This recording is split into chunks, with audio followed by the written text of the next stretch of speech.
This is a picture of Mom. Her name was May.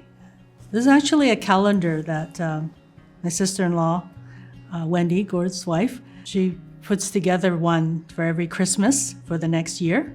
And she would gather pictures from the last year or so. And it's meaningful for Mom. At least, each month she'll see a picture of herself and with family.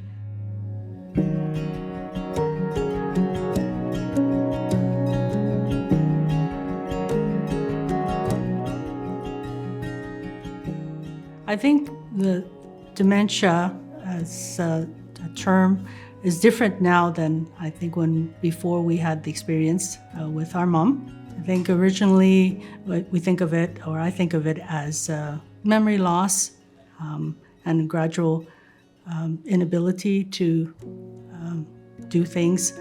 And there is that aspect. But I believe more now that dementia is the eventual and gradual loss of a person's identity and the relationships that they had in their hearts and their minds.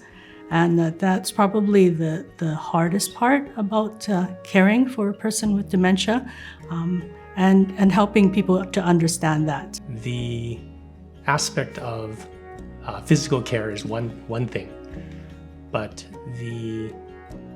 I can even say the emotional, the spiritual care for her was I think things that we probably had in mind, but we didn't actually really see that until we actually experienced it.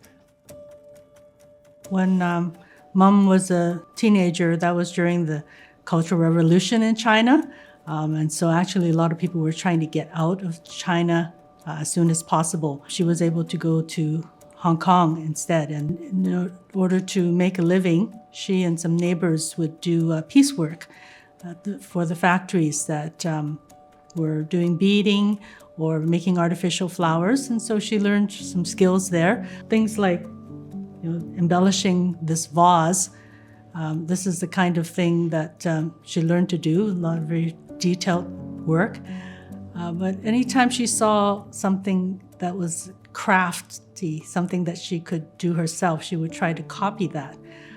Closer to her final years, when she wasn't able to go out very much, she learned to fold paper and ribbon to make flowers, put them together into a bouquet, which she would display in a vase. And as much as she could, she would be gifting them to friends whenever she was visiting those who were also shut-ins, or whenever there was someone who had a birthday in their seniors group.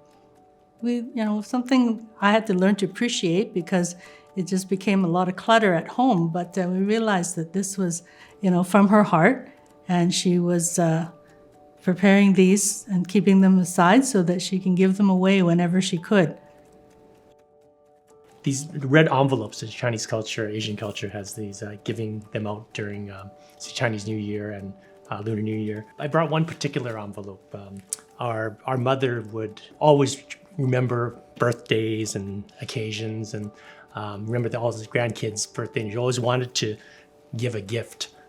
So in her later years, as the dementia progressed, it became more and more difficult. And more and more difficult for Mona because, I need to gather a gift for someone's birthday.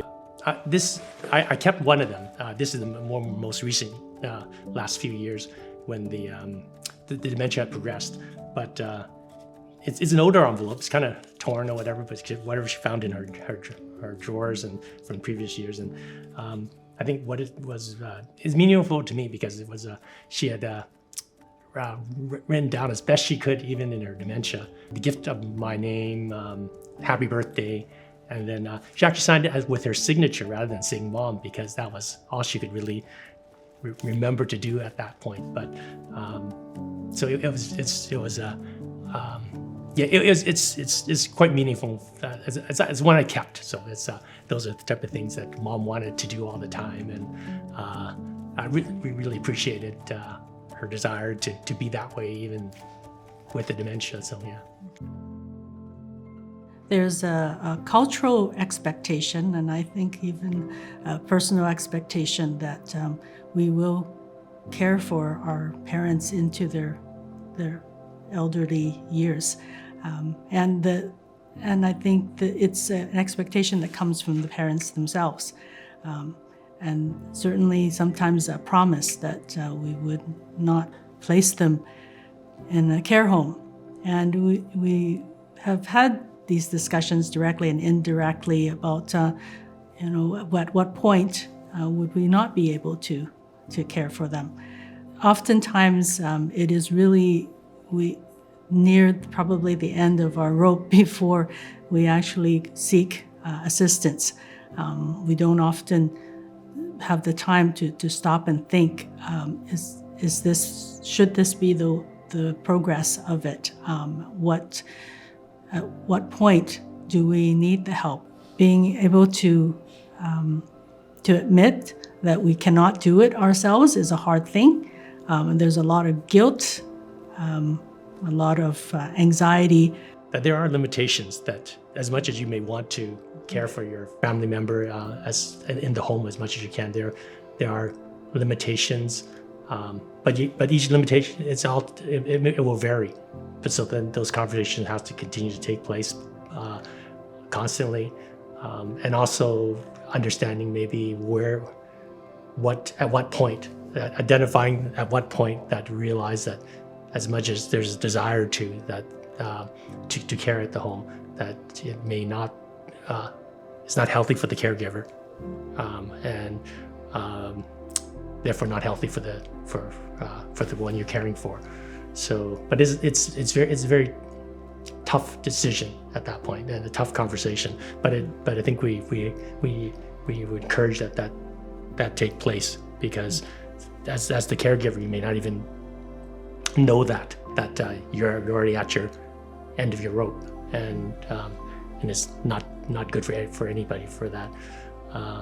Yeah.